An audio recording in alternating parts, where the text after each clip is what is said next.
Assalamualaikum warahmatullahi wabarakatuh. Saya akan mempresentasikan PPT tentang GIS. Nama saya Devi Marlina, NIM 24010048. Nah, lanjut.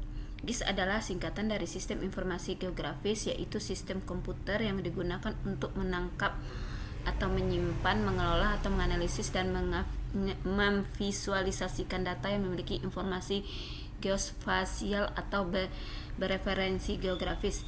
Sistem ini menghubungkan data deskriptif dengan lokasi di permukaan bumi, memungkinkan pengguna untuk memahami pola, hubungan, dan konteks geografis untuk mendukung pengambilan keputusan di berbagai bidang seperti perencanaan, manajemen sumber daya, dan analisis lingkungan.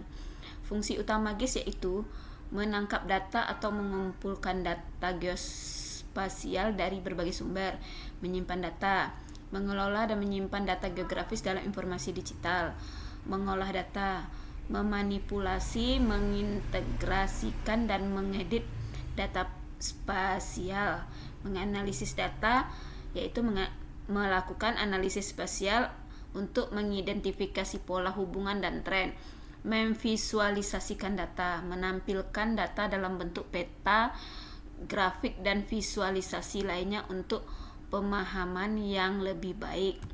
Komponen GIS yaitu sebuah sistem terdiri dari beberapa komponen utama: perangkat keras atau hardware, komputer, dan perangkat lainnya yang mendukung sistem, perangkat lunak atau software, program yang digunakan untuk melakukan fungsi-fungsi GIS, data geografis, informasi spasial, dan atribut dan yang terkait dengan lokasi, personal, penggunaan analisis yang mengoperasikan sistem GIS. Contohnya penggunaan GIS: perencanaan tata guna lahan, membantu dalam merencanakan penggunaan lahan yang efisien, manajemen sumber daya alam, melakukan inventarisasi, manajemen dan perancangan penggunaan sumber daya alam, analisis kesehatan masyarakat, mengidentifikasi masalah kesehatan berdasarkan lokasi dan wilayah, manajemen bisnis, mengoptimalkan penentuan lokasi cabang atau gudang, dan analisis pemasaran, penilaian dampak lingkungan, mengevaluasi dampak proyek terhadap lingkungan. Cara kerja GIS: GIS bekerja dengan menumpuk berbagai jenis data ke dalam lapisan-lapisan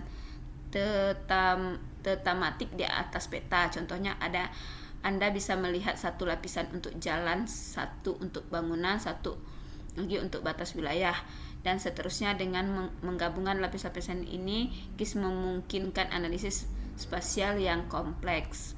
Manfaat GIS yaitu GIS digunakan dalam berbagai bidang untuk mengambil keputusan yang lebih baik berdasarkan lokasi, seperti perencanaan kota, membantu perencanaan tata ruang, mengembangkan pemukiman, dan penentuan lokasi fasilitas publik seperti sekolah, rumah sakit, mitigasi bencana, mengidentifikasi wilayah yang berisiko tinggi terkena bencana alam seperti banjir atau tanah longsor untuk memprioritaskan penanggulangan, manajemen sumber daya alam, memetakan persebaran sumber daya alam, mengelola kehutanan dan membantu kondisi lingkungan, transportasi dan logistik, mengoptimalkan rute pengiriman barang, menganalisis area kemacetan dan merencanakan peluasan jaringan jalan, bisnis dan pemasaran, menganalisis lokasi pelanggan, mengevaluasi potensi pasar, dan memilih lokasi yang strategi untuk ekspansi bisnis.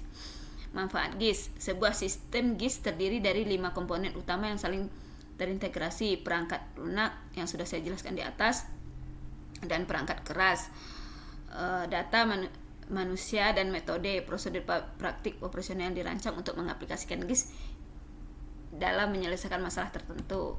Bagaimana Geographic Information System atau GIS bekerja? GIS menyimpan informasi tentang dunia sebagai kumpulan lapisan tematik yang dapat dihubungkan bersama-sama oleh geografi. Konsep sederhana namun sangat kuat dan serbaguna ini telah terbukti sangat berharga untuk memecahkan banyak masalah dunia nyata, dari pelacakan kendaraan pengiriman untuk merekam detail aplikasi perencanaan hingga pemodelan sirkulasi atmosfer global. Referensi geografis. Informasi geografis berisi referensi geografis eksplisit seperti garis lintang dan garis bujur atau koordinat nasional, atau referensi implisit seperti alamat, kode pos, nama jalur sensus, tanda tegakan hutan, atau nama jalan. Proses otomatis yang disebut geocoding digunakan untuk membuat referensi grafis eksplisit. Beberapa lokasi dari referensi implisit deskripsi seperti alamat referensi geografis ini memungkinkan Anda untuk menemukan fitur seperti sebagai tegakan bisnis atau hutan dan peristiwa seperti gempa bumi di permukaan bumi untuk dianalisis. Model vektor dan raster GIS. Sistem informasi geografis bekerja dengan dua jenis data geografis yang berbeda secara fundamental, yaitu model vektor dan model raster. Dalam model vektor informasi tentang titik, garis, dan poligon dikodekan dan disimpan sebagai kumpulan koordinat X atau Y. Lokasi fitur titik seperti lubang bor dapat digambarkan oleh koordinat XY. Tunggal fitur linier seperti jalan dan sungai dapat disimpan sebagai kumpulan titik. Koordinat fitur poligonal seperti wilayah penjualan dan daerah tangkapan sungai dapat disimpan sebagai loop tertutup koordinat. Model vektor sangat berguna untuk menggambarkan fitur diskrit, tetapi kurang berguna untuk menggambarkan fitur yang terus berubah seperti jenis tanah atau biaya aksibilitas untuk rumah sakit. Model raster adalah berevolusi untuk memodelkan fitur berkelanjutan seperti itu. Gambar raster terdiri dari kumpulan selgit seperti peta atau gambar yang dipindai. Baik model vektor dan raster untuk menyimpan data geografis memiliki kelebihan dan kekurangan yang unik. GIS modern mampu menangani kedua model tersebut. Komponen dalam geografi informasi sistem atau GIS berikut 5 komponen GIS yang berfungsi meningkatkan 5 komponen utama. Perangkat keras, pengguna data, people, dan metode. Perangkat keras hardware yaitu komputer PC di mana GIS dapat beroperasi. Saat ini perangkat lunak GIS berjalan pada berbagai jenis perangkat keras, dari server komputer terpusat hingga komputer desktop yang digunakan secara standalone atau dengan konfigurasi jaringan tertentu. Perangkat lunak software. Perangkat lunak GIS menyediakan fungsi alat yang diperlukan untuk menyimpan, menganalisis, dan menampilkan informasi geografis. Komponen perangkat lunak utama tersebut adalah alat untuk memasukkan dan memanipulasi informasi geografis, sistem manajemen basis data, alat yang mendukung query, analisis, dan visualisasi geografis, antarmuka pengguna grafis untuk akses yang lebih mudah ke alatnya.